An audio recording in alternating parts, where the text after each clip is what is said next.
The creator of all there is and ever will be in the Omniverse, the one above all, is the most powerful being and effectively the ultimate god of Marvel. He sees all, knows all, and is able to appear anywhere and everywhere he pleases. He holds unlimited power and is capable of changing any aspect of his creations that he desires. No one is above him in power, hence his title.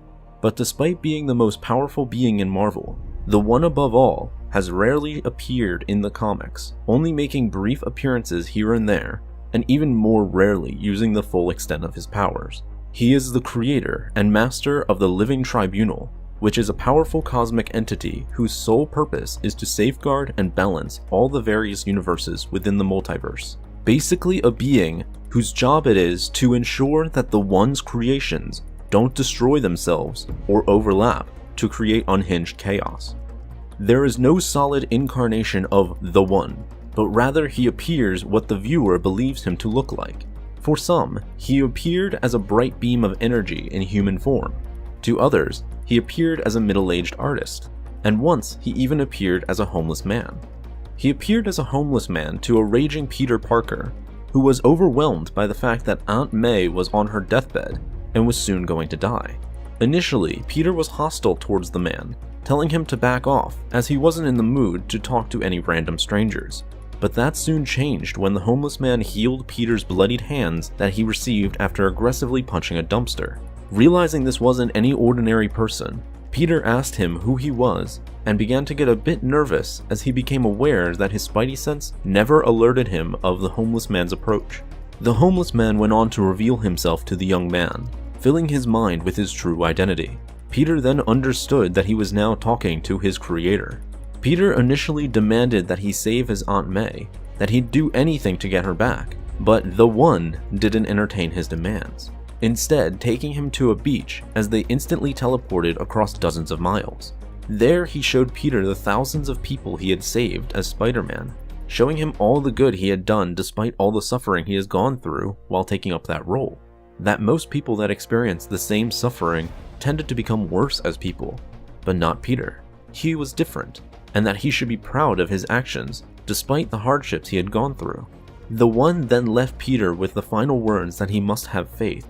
It's not clear why the One took the time to do all of this, but there are two possible explanations. The first one could be that he truly cared for Peter, as he viewed him as such a pure person, so much so that he genuinely was proud of his creation, and he wanted to make him feel better without directly altering anything else. The One did in fact value the unique, and Peter was quite unique for a human, so he likely held a special place in his mind. The other explanation could be that the One was simply trying to better understand his creation's feelings. Maybe he didn't fully understand humans and wanted to get a direct glimpse into them. Some fans have suggested that it's possible that humans were not directly created by the One, which may explain his keen interest in them, but so far there haven't been any concrete answers to his motives. Another case of the One appearing in the comics was where he likely demonstrated the greatest extent of his power, when he literally restored an entire universe after Thanos and Earth 19141 Adam Warlock destroyed it. Thanos and Warlock accidentally destroyed the entire universe after the latter had absorbed the powers of the Living Tribunal, and with no means of recreating it themselves, they had to turn to the greatest power left, the One above all.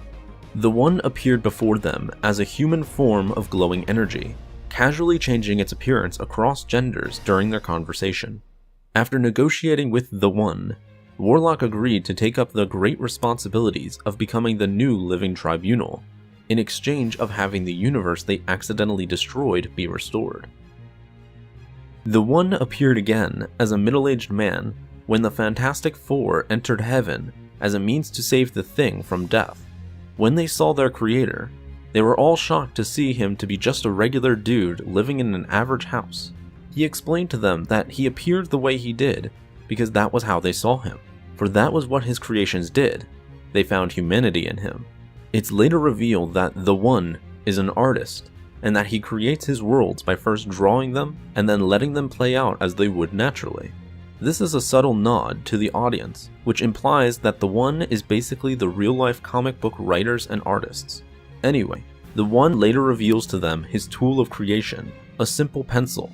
Later, using the same item to heal Mr. Fantastic's burn on his face, he then told them that he was going to save Grimm from death before teleporting them all back to reality with their fully healed friend. So these were the 3 main instances of the One Above All appearing in the comics and having a huge impact on the story. Which of the 3 versions of the One do you guys prefer? The mysterious creator who indirectly influences his creations, like we saw him do with Peter Parker?